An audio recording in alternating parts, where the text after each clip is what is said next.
Good evening, welcome to Bukom Boxing TV. Thank you very much, David. How are you doing? Fine. During your sparring, after that, there was a presentation given to you by the GB, and when it goes to your turn to deliver your speech, you broke in tears. Why should that happen? It's always like I get emotion when I see these people come up here supporting me in their numbers, because it tells me that the whole country, the boxing authorities behind me.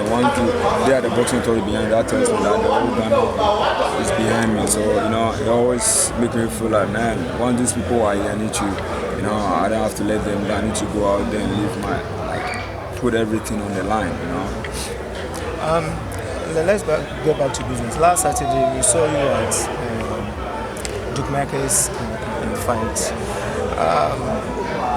What are your impressions concerning Jacobs' performance on the night? Yeah, it was alright. The guy before was a tough opponent. The guy he's been around for a very long time. He's a former champion, so you can see it's not an easy opponent. But I knew Duke has trained so well. We started off, we were training hard, so I knew what he could do. Just a matter of time, and then getting to the 8 rounds, we all witnessed what happened. So you were happy with the performance that Duke definitely put up?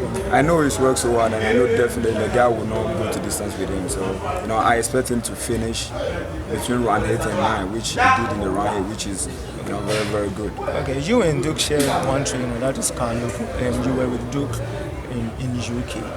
Will you say that has helped Duke a lot? Definitely, it has helped him a lot, because back in the UK, we always in the training mode. We train every day, man, twice in a day, and it's not easy, So that has really helped him a lot to, get focused. So, and then when he came back to Ghana preparing for this fight, he knew when you're working with Bronx Gym that you got to work, and that's what he put in, and then he came out with such results. And getting back to you, upon hearing that you'll be fighting with Sergio, how did you take it? Well, I take it as any of my fight have been fighting, because I always prepare hard, I always train hard going into a fight. So for me, I know it's a world title, and I've been training hard, and not everyone has got this chance to fight for world title, especially in Ghana. So I'm not just taking it lightly, but I'm going there to let the world know that I'm Richard Commey. And definitely, this fight might be your biggest fight in your career. Definitely. What are you doing differently concerning this fight? Well, this is my biggest fight, so definitely I need to prove myself and let the people know that, the reason why Mayweather gave me a shout out wasn't just a mere talk, but it's the truth. So that's what I'm going to do. And talking about this fight, we want to find out from you whether you and your camp will be relocating to US in terms of your training camp. Yeah, definitely. Well, about maybe 2 weeks come there before heading to Reading. We'll be in New York for, a couple of weeks, and then the third we'll be ready to Reading for the fight. Talking about Robert Sergio, a lot of Ghanaians might not know the kind of boxer he is. What are your thoughts concerning Robert Sergio? Well, like I told you, I haven't really watched him. I haven't really seen. I've not really watched him, but I know, as far as I'm sparring, I know my coach has watched him.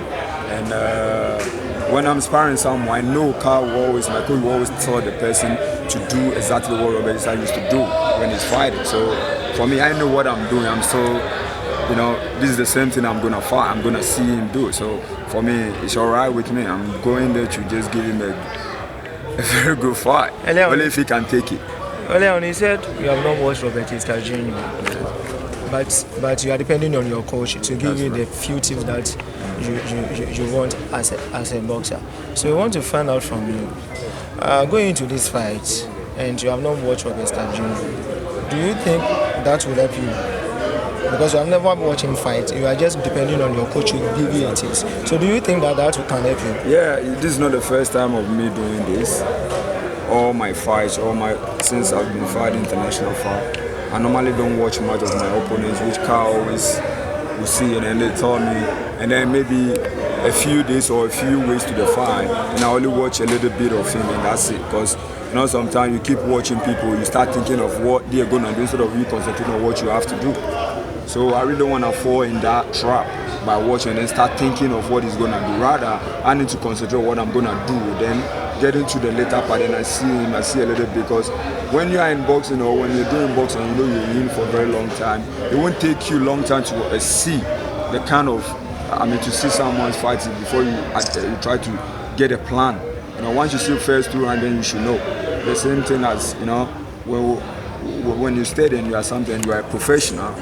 Then when you see some situation, you just have to think, and then you get a solution to it. You don't have to sit down for a whole, long period of time before coming out with a strategy. Looking at Robert Easter, comparing Robert Easter and you, it seems like the two of you have long reach, but it seems like you have the bigger reach now comparing to Robert Easter. How are you preparing for that? Because you have the bigger reach as compared to Robert Easter, longer reach. Yeah, for me, I don't really come on the 9, then I'll come up with whatever I need to come up. Because for me, I don't really, sometimes you can say anything, but when you get into it becomes something different. So I mean, rather wait and see him on the 9, then we'll see what I will do about that. You have been with Carlogo for the past 10 years, if my memory serves me right. How is the relationship like, you and Carlogo? Well, we are like a senior brother and a junior brother. We are like a family. So everything goes on well. Not only him, but all the team RC, we all work like a family. I've got my manager, Michael Anubidiaku, and he always treats me like his son. So I always take him as a father. So it's not about looking at, just working on the business aspect, but it's more of a family thing, And with this, I thank God for that. By looking at Carlogo, how has Carlogo's training improved you as a boxer? Well, I started off with him, so whatever I am, he's the backbone, he's the brain behind it. Definitely, winning the world title against Robert Easter will come as one of the biggest news in world boxing, because the two of you are vacant, are undefeated. At the same time, you are fighting for the vacant title. Winning this title, what does this title mean to you as a boxer?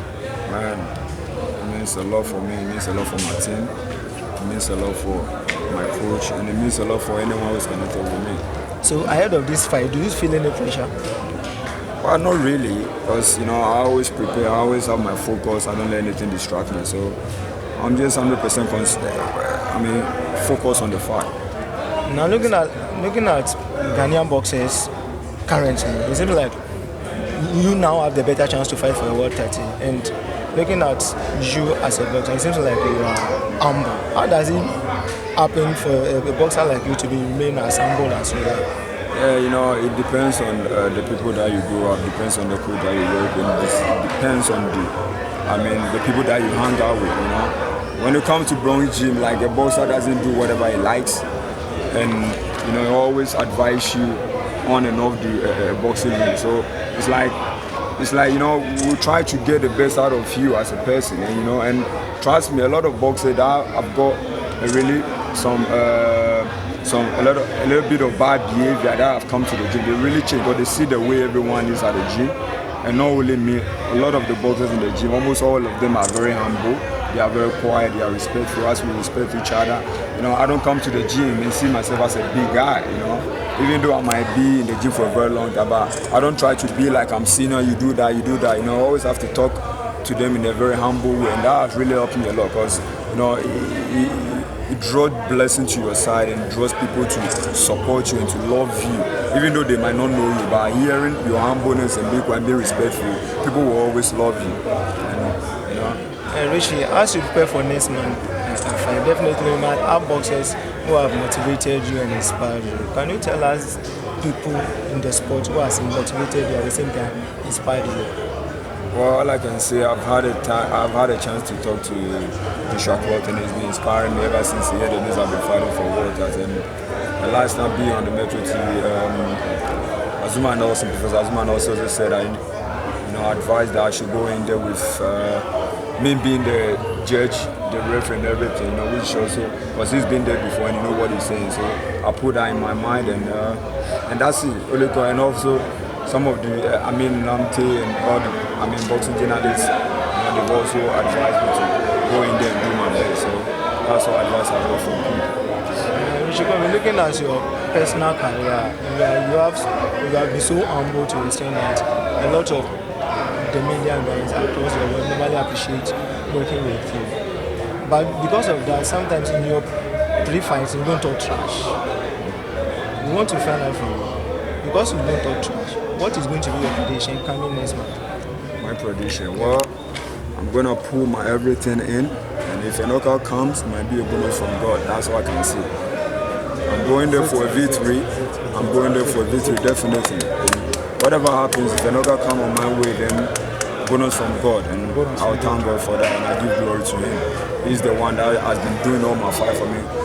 I'm just a human, and I need to train and make sure I'm fit for the 12th round. But only victory comes from God. That's it. And definitely, you are a step away from being crowned a world champion. And Robertista has only been the stumbling block between you and the IBF 30. Tell us, what are your final words to Ghanaians, your fans across the globe, especially the UK people? And all I got to tell them that they should keep praying for me and should have the belief that they've had since I started boxing. Believe that is the key. And definitely, with their prayer, with their support, definitely I'll do it for them. Cham, thanks for your time. Thank you very much. Good luck. Thank you. God bless you.